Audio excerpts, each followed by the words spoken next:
Bismillah, Assalamualaikum warahmatullahi wabarakatuh. Alhamdulillah, assalatu wassalamu ala rasulillah. Baiklah, pada video kali ini, saya bersama rekan saya akan membahas mengenai menyusun kerangka hipotesis pengembangan usaha kecil.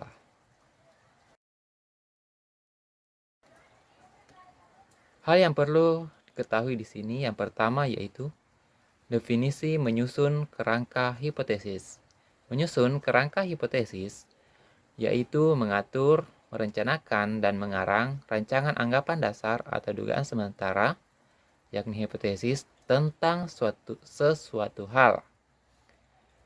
Dalam pembahasan kali ini yaitu tentang pengembangan usaha kecil.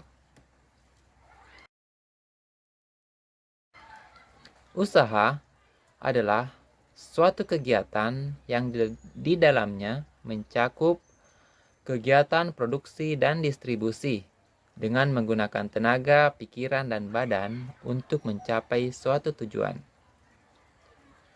Pengembangan usaha adalah suatu cara atau proses memperbaiki pekerjaan sekarang maupun yang akan datang dengan meningkatkan perluasan usaha serta kualitas dan kuantitas produksi daripada kegiatan ekonomi dengan menggerakkan pikiran, tenaga, dan badan untuk mencapai suatu tujuan tertentu.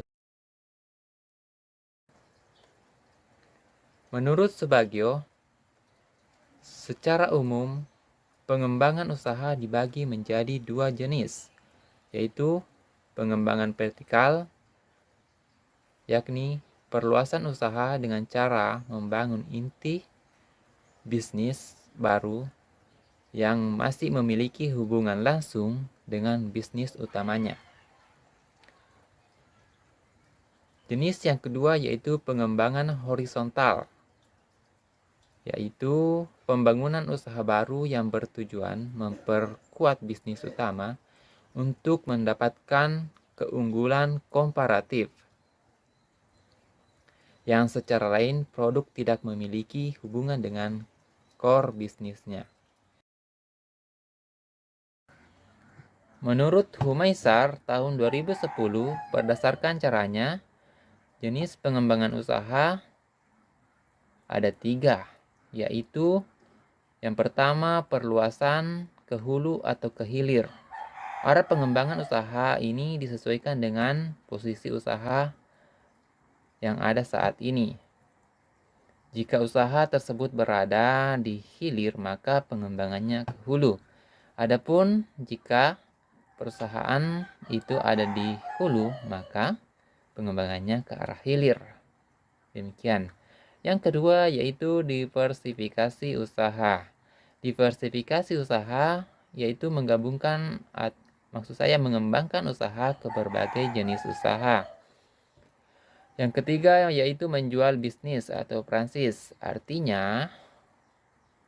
dari menjual bisnis di sini adalah menjual hak patennya.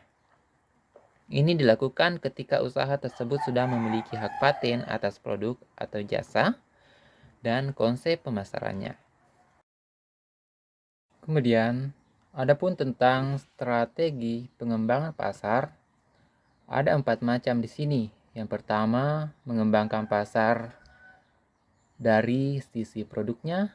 Yang kedua, mengembangkan pasar dari sisi sistem penjualannya. Yang ketiga, mengembangkan pasar dengan strategi integrasi atau penyatuan. Yang keempat, dan yang terakhir, mengembangkan pasar dengan sinergisme. Untuk mendapatkan penjelasan lebih rinci mengenai keempat hal ini, teman-teman bisa membaca makalah yang telah kelompok kami upload bersamaan dengan video ini.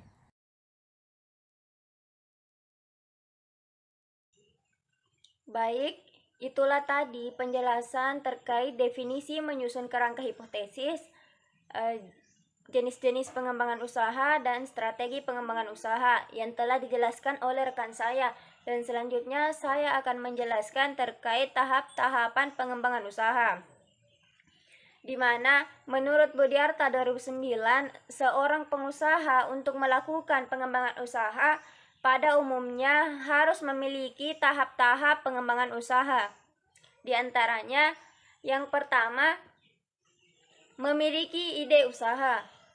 Awal usaha seorang wirausaha berasal dari suatu ide usaha. Ide usaha yang dimiliki seorang wirausaha dapat berasal dari berbagai sumber. Ide usaha dapat muncul setelah melihat keberhasilan bisnis orang lain dengan pengamatan. Selain itu, ide usaha juga dapat timbul karena adanya sense of business yang kuat dari seorang wirausaha. Yang kedua, penyaringan ide atau konsep usaha. Pada tahap kedua, wirausahawan untuk menuangkan ide usaha ke dalam konsep usaha yang merupakan tahap lanjut ide usaha ke dalam bagian bisnis yang lebih spesifik. Penyaringan ide-ide usaha akan dilakukan melalui suatu aktivitas penilaian kelayakan ide usaha secara formal maupun yang dilakukan secara informal. Yang ketiga, pengembangan rencana usaha atau bisnis plan. Wirausaha adalah orang yang melakukan penggunaan sumber daya ekonomi untuk memperoleh keuntungan. Yang keempat, implementasi rencana usaha dan pengendalian usaha. Rencana usaha yang telah dibuat, baik secara rinci maupun global, tertulis maupun tidak tertulis, selanjutnya akan diimplementasikan dalam pelaksanaan usaha. Rencana usaha akan menjadi panduan bagi dalam pelaksanaan usaha yang akan dilakukan seorang wirausaha. Dalam kegiatan implementasi rencana usaha, seorang wirausaha akan mengerahkan berbagai sumber daya yang dibutuhkan seperti modal, material, dan tenaga kerja untuk menjalankan kegiatan usaha. Nah, itulah tadi tahapan-tahapan pengembangan usaha. Selanjutnya, saya akan menjelaskan terkait usaha kecil.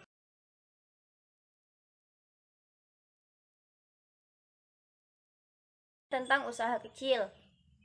Definisi usaha kecil berbeda-beda menurut sudut pandang masing-masing orang yang mendefinisikan. Ada yang melihat dari modal usaha, penjualan, dan bahkan jumlah tenaga kerja yang dimiliki. Akan tetapi pada dasarnya prinsipnya sama. M. Tohar mendefinisikan perusahaan kecil atau usaha kecil adalah kegiatan ekonomi rakyat yang berskala kecil dan memenuhi kekayaan bersih atau hasil penjualan tahunan serta kepemilikan sebagaimana diatur dalam undang-undang. Zulkarnain mendefinisikan pengertian usaha kecil adalah kegiatan ekonomi rakyat yang memenuhi kriteria sebagai berikut. 1. Usaha yang memiliki kekayaan bersih paling banyak 200 juta rupiah, tidak termasuk tanah dan bangunan tempat usaha. 2.